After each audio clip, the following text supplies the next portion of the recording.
All right, joining me now, someone you just heard me and the others singing his praises because he has led an absolute revolution in Huntington Beach. We talked about it just now. This is the man that made it happen.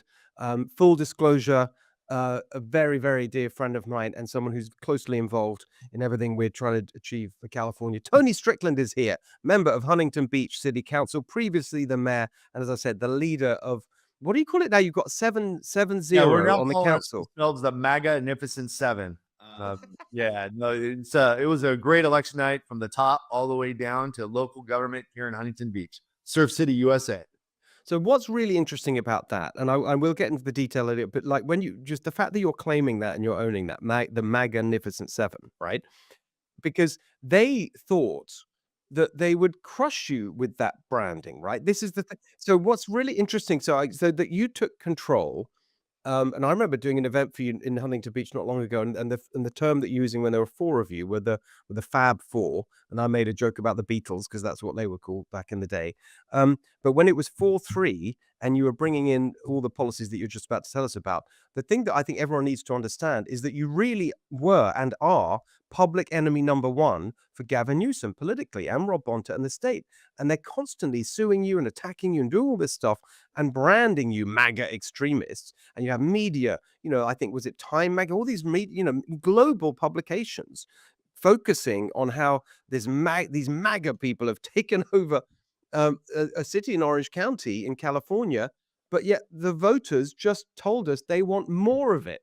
hmm Yeah, no, it's amazing. As you said, Steve, when I first jumped in, my background was in the legislature, and Congresswoman Michelle Steele and her husband Sean came to me and said, "Hey, the city is on the wrong path. It's 6-1 Democrat, far left. Homelessness was everywhere. Crime was up." And they asked me to run. I never thought about running for local government. I got elected to state legislature when I was 28 years old. But then as I walk around Main Street, as I walk around my city that I live in, I said, it needs leadership. And so I decided to move forward. And then there's 3 other great candidates who they're strong conservatives. We came together and campaigned as a team. We did a contract with Huntington Beach, and we were tabbed locally as the Fab Four. And so we campaigned as the Fab Four. We did over 100 events together around the city, and we did a contract with Huntington Beach. It seems simplistic, but we said we're going to, fix our homeless crisis. We're going to make crime illegal again, and that we're going to fight for business and push back all these liberal mandates coming from Sacramento. And we'll unleash our city attorney, Michael Gates, to go and fight in court and not take it anymore. As the old song says, we're not going to take it anymore. So we got elected, all 4 of us, which is unprecedented here in Huntington Beach. Sorry, when was that election? So I want to get people to get a sense of the timing here. Well, yeah, that was 2022 was that Right. election. So just 2 years ago. Right. Okay, I'll just go back if we were going to go chronologically. So the first day we came in, they elected me mayor because I had the political experience. So I was the first one in Huntington Beach's history to become mayor on the first day that you got elected to the council. And so historically, they always said the person with senior leadership. And of course, we're not going to give it to the 3 liberal Democrats who are left on that board because we pretty much campaigned against them. I joke around, it was like a Seinfeld episode. Have you ever seen the one that says, you do the opposite of George Costanza? That's what we said when we were campaigning. We're going to just do the opposite of what this current council does. And certainly, I got fortunate enough that my colleagues made me mayor, and we pushed back immediately. We immediately unleashed Michael Gates, our city attorney, to push back on the state mandates. And so we're pushing back on the housing mandates. Here in Huntington Beach, we're 95% built out. And what Gavin Newsom tried to do is he mandated that we increase our population by 50% and pretty much turn our suburban coastal community into an urban center overnight. And I could talk an hour about that policy. But what the liberals want to do in Sacramento is they want to urbanize everyone, and they hate the car. There's a reason why in California we have the highest gas tax in the country, the highest car registration fee in the country. We spend money in transportation. We don't do it on roads and highways. We do it on mass transit that the masses don't use. And what they want to do is get you out of your car and urbanize and make everywhere like San Francisco. And so we said in Huntington Beach, Gavin Newsom, you destroyed San Francisco, and we're not going to allow you to destroy Huntington Beach. And so we're pushing back on those housing mandates. And when we came to crime, our city attorney we contacted the DA of Orange County and asked for the ability to go after people who commit small crimes. So we're making crime illegal again. And the first day that we came in as a new council, we had a homeless czar that was making more money than our city manager. I thought that was absurd. Think about that, Steve. Do you think that person's going to want to solve the homeless crisis if they're making more money than the city manager, the one that runs the whole city? So we got rid of the homeless czar day one, and we went to our law enforcement and says, we're going to enforce our encampment laws. We're going to do whatever we can because I don't think it's compassionate to leave them on the street. Our citizens deserve to play, their kids deserve to play in parks without homeless. Our businesses deserve not to have homeless in front of their business. And we're one of the only cities in Orange County where homelessness is down dramatically from our leadership.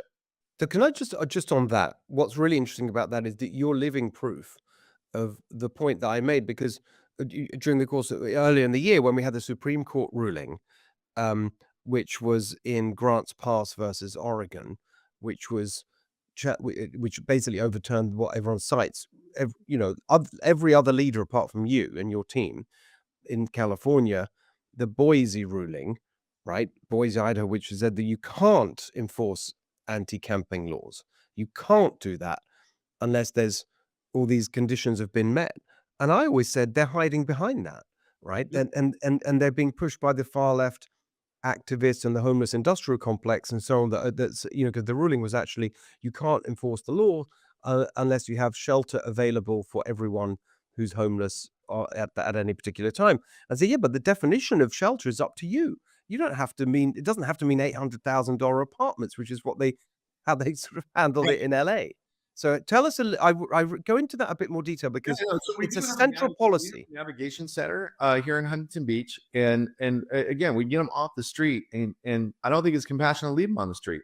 What we do is we make sure that they go and they get, and at that navigation center that we have county services.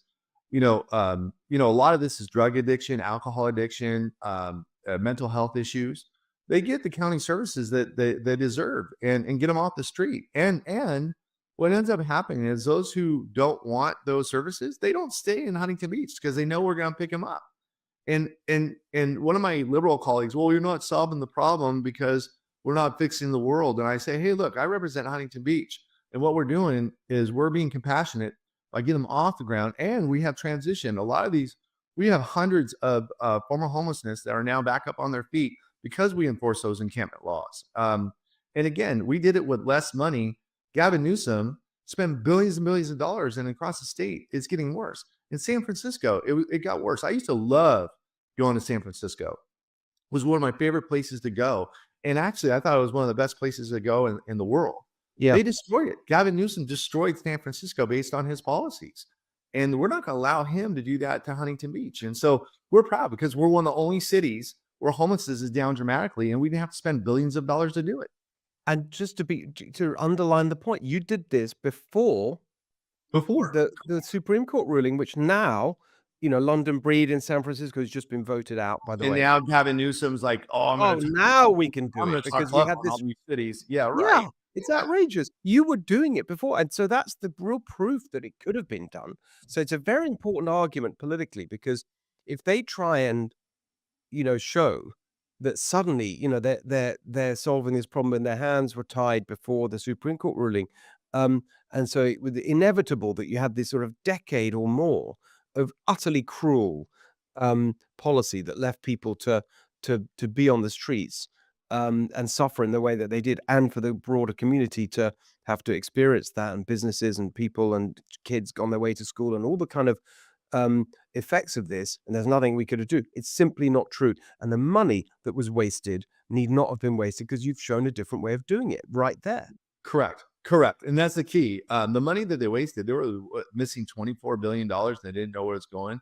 There was no accountability. They were spending all these billions of dollars on what I call the homeless industrial complex. They're giving money to their friends or consultants, et cetera. And the problem was getting worse. It wasn't getting better. And we showed here in Huntington Beach that conservative leadership works. In fact, Donald Trump, when he came out here a year ago, and a lot of people were abandoning Donald Trump, he called me and asked for my endorsement. And I said, of course, He goes, I understand you were with me in 2016. I said, no, Mr. President, I was with you in 2015 when you had 18 candidates. And he loved that answer, by the way. But I jumped on and he called me his favorite mayor because his quote, not mine, I'm showing that conservative leadership works, doing everything that you have to do to make a place work. And we don't have homeless encampments like the other cities in California. And we brought down, the crime. And we're showing that, economic prosperity can work here in Huntington Beach. So can I talk about the crime now and get into that policy area? Yeah. Because you said you used the term that we've all been using in relation to Prop 36, which just passed overwhelmingly, which is make crime illegal again. But again, you're showing that you did this beforehand, before Prop 36, you were able to do it. And I would say, when you say me, I always want to say, I want to include my three council colleagues, what we call the Fab Four, Gracie Vandermark, Pat Burns, and Casey McKeon, and a great city attorney named Michael Gates. We're all working together to make sure this happens. So I want to make sure I start with that. But yeah, no, we have a fantastic city attorney that wanted to take this on. And we said, we need to have accountability here in our society. We are a destination city. We're known as Surf City, USA. We get 13 million visitors a year. Now, if someone comes here and they have a bad time and they don't feel safe, they're not coming back. And if we want economic prosperity here in Huntington Beach, we need to make sure people feel safe. So we bring accountability into our city. We have a tremendous city police chief, Eric Parra, who does a remarkable job. And we make sure we prosecute those small crimes. We make sure that there's accountability. If you're going to commit a crime, you're going to get prosecuted. And I'm proud to say that our city attorney, that we have a directly elected city attorney who loves Huntington Beach, grew up here in Huntington Beach, has done a remarkable job at making crime illegal here in Huntington Beach. So why were you able to do it there, but it wasn't possible for others to do it in other cities? Correct. Well, here's the thing is you have to have political will. And we've been attacked, as you know, Steve. You've seen all the articles and our local papers, and not like different than what happens to any conservative across the nation. We get attacked pretty dramatically because we're the MAGA folks. But at the end of the day, our policies do work when they're implemented. Crime is down. We're bringing in new economic development. We have an air show. We have the guy who started Cirque du Soleil is going to bring in this show. And again, I'm an artistic person, but I met with him and he's bringing in the show like Cirque du Soleil here to Huntington Beach, and he wants to be in Surf City, USA.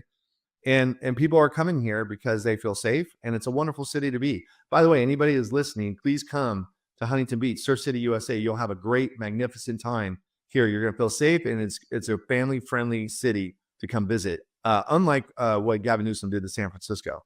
It's a little bit like the Florida model, but from a city, right? You're showing that it can be done. And you get very quick results when you implement common sense policies. Can I ask you about the politics of it? So you've used the word conservative a lot, and that, of course, is something that people say, well, you can't say that in California. It's so democratic and whatever. And so, of course, it's true that you've got it's not, California's not monolithic. We've just been talking about the results, and the way I put it is, California voted Republican this week and didn't realize it. If you look at actually the results on not just Prop 36 on crime, but on taxes, with Prop 5 and on rent control and minimum wage and so on.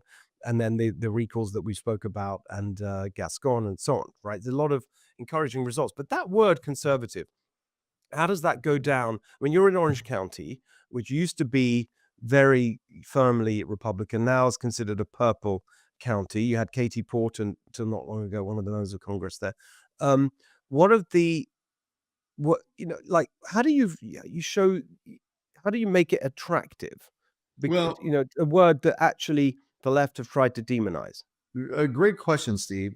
Look, I gave this speech on Monday, and I talked about, I've been involved. I joke around, when I die, I'm going to be buried in Chicago, so I can remain politically active. I'm not well-rounded. I love sports and politics.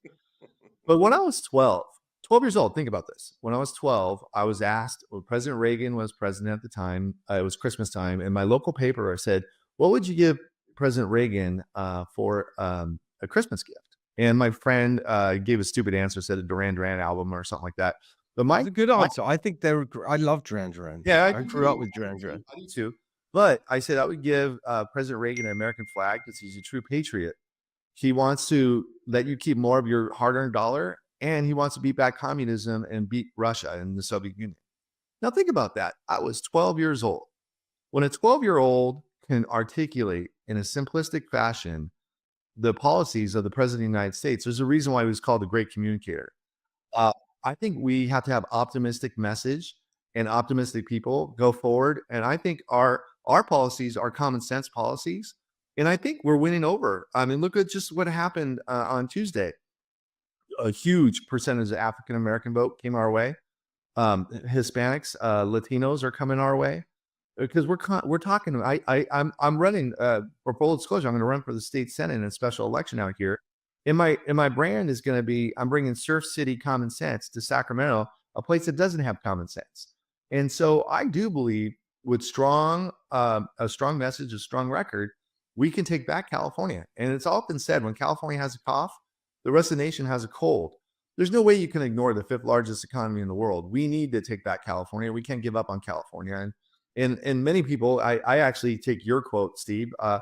When people say, why didn't you leave? Why didn't you go to Texas or Tennessee? I said, well, I'm not the one that messed up the state.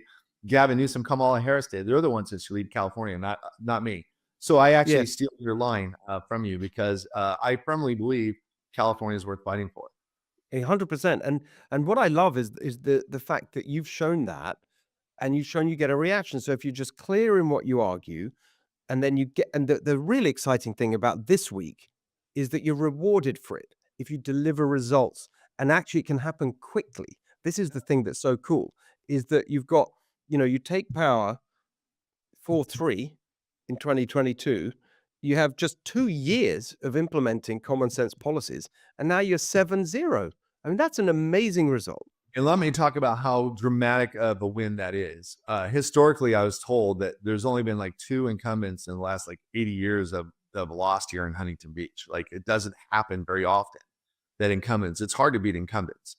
All 3 of the liberal Democratic incumbents lost by the 3 challengers that the Fab Four helped recruit to run. And we all campaigned together and we talked about our policies from voter ID I to wanna talk about that, yeah, because that's a big thing we haven't voter mentioned yet. ID implementing our voter ID that we passed here, to pushing back on the Sacramento mandates, to making crime illegal again, and keeping the policies moving forward of the Fab Four. We all campaigned together, and all 3 liberal Democrat incumbents lost. And that is a huge victory that all 3 of the candidates that we backed got across the finish line. And Yeah. now we're dubbing ourselves the Magnificent Seven. It's a really big story. Let's talk about the voter ID, because that was that again, that became a national story. Um, and I talk about it all the time. The way I usually set it up is when you have all these unbelievably patronizing, pompous lectures from the left about we're protecting democracy, from the Republicans want to overturn elections. Well, guess what? That's exactly what they tried to do with you.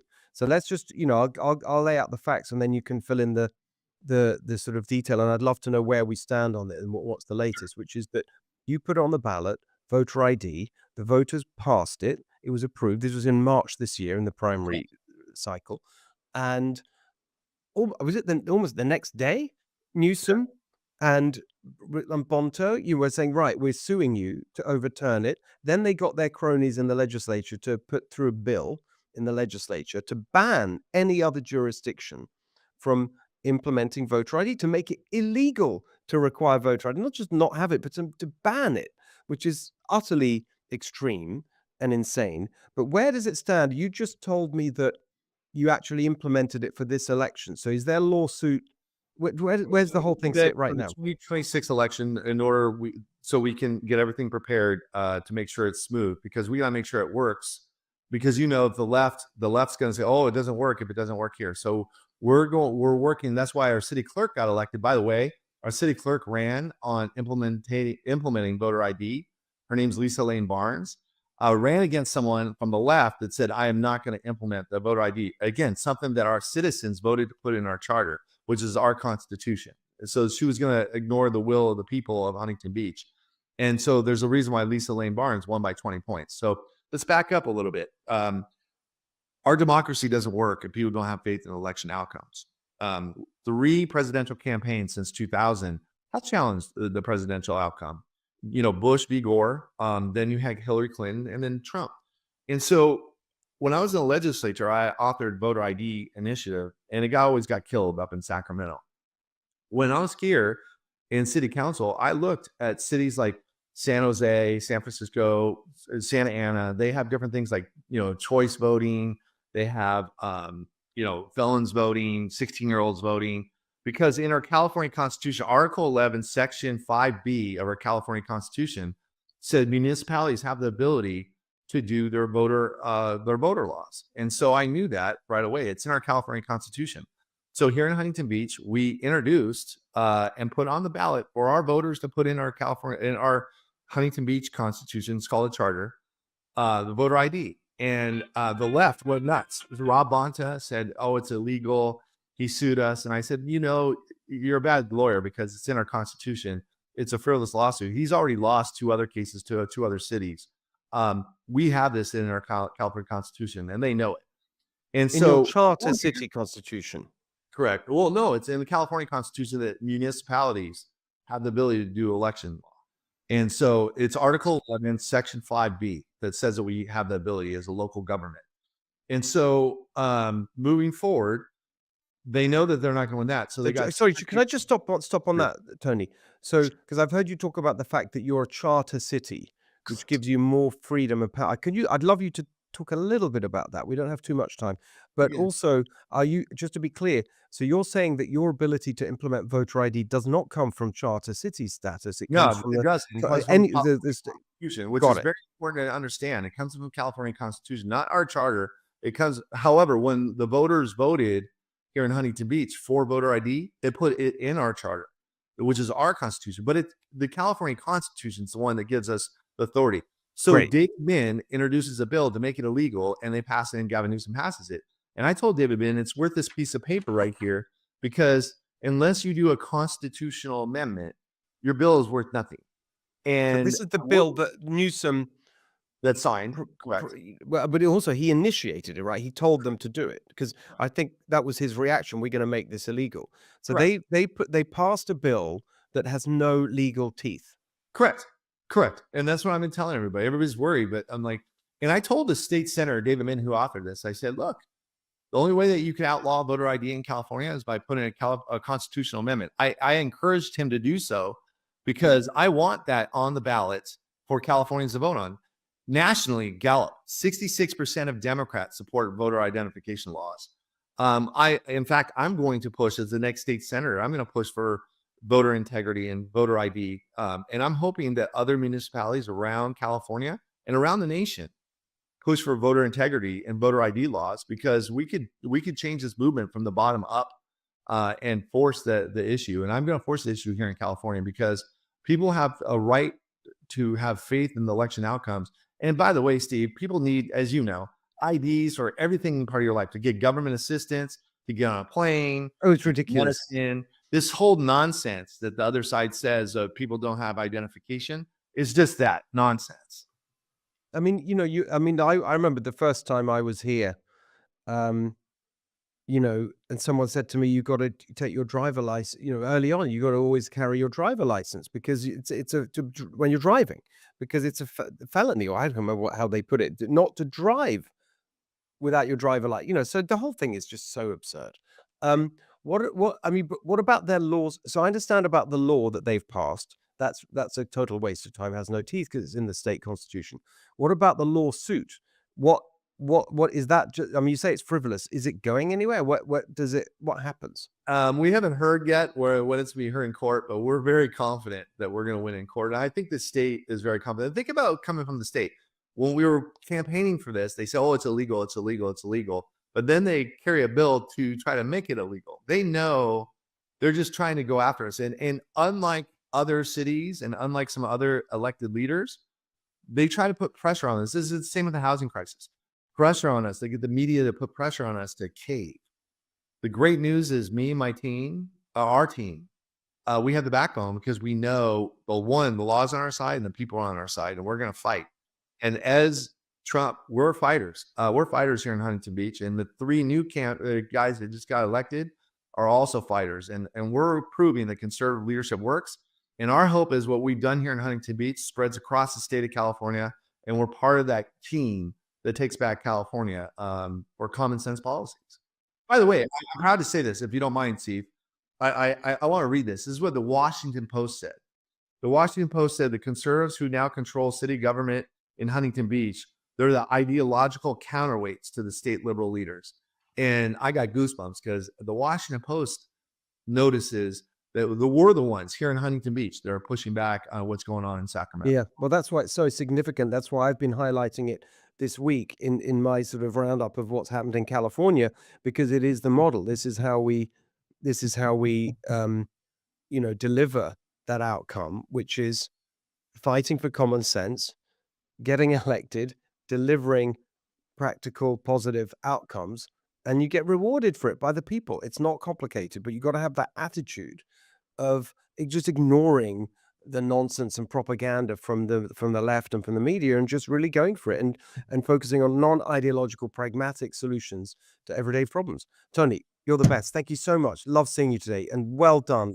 Thanks so much for having me on. And Steve, thanks for your leadership. There's a lot of people who got across the finish line here in California because you went around and helped a lot of common sense candidates. And I want to thank you for your leadership and everything you're doing to turn around this golden state. And I'm a big fan. So thanks for having me We on. will do it together. As we said, as my organization is called, we'll make it golden together. Thank you, Yes. Tony. Great to see you. Thanks, Steve. All right. I feel so energized by that conversation. I think it is just so exciting to see what can be done when we really go for it. And as I said, deliver practical results for people. That's what this is all about. That's the really big takeaway for me from this whole election, which is just being practical, common sense, not ideological. That's where the left has gone so wrong. They got so far removed from regular people and their concerns. And it's all this stuff that's coming out of the universities, academic stuff, and it's also intellectual. And even the language they use, it's just so far removed from regular people's lives. They've completely lost the plot. And that's why it was so great to see a really big and clear repudiation of all of that. Look, whether the Democrats learn the lesson, I don't know. But what we can do for our part is continue to move forward based on this common sense, positive, practical way of thinking about politics, which is not there to push some ideological agenda. It is there to help people with the day-to-day things that are bothering them, to solve problems, and then let people follow their dreams and live their lives. And that is the real lesson from all of this. And when you do that, you get rewarded for it. So for me, that is a hugely positive outcome. Thank you to all our guests today. Thank you for being with us through the election. Soon we'll be thinking about the next round, 2026. You can bet the Democrats are already jockeying for their primary for 2028. So it never really stops. But let's just have a moment to reflect on what a positive outcome that was. We'll see you back here for the next episode of the Steve Hilton Show next week. Remember to follow us on Apple, Spotify, YouTube, and wherever you get your podcasts. We'll see you next week.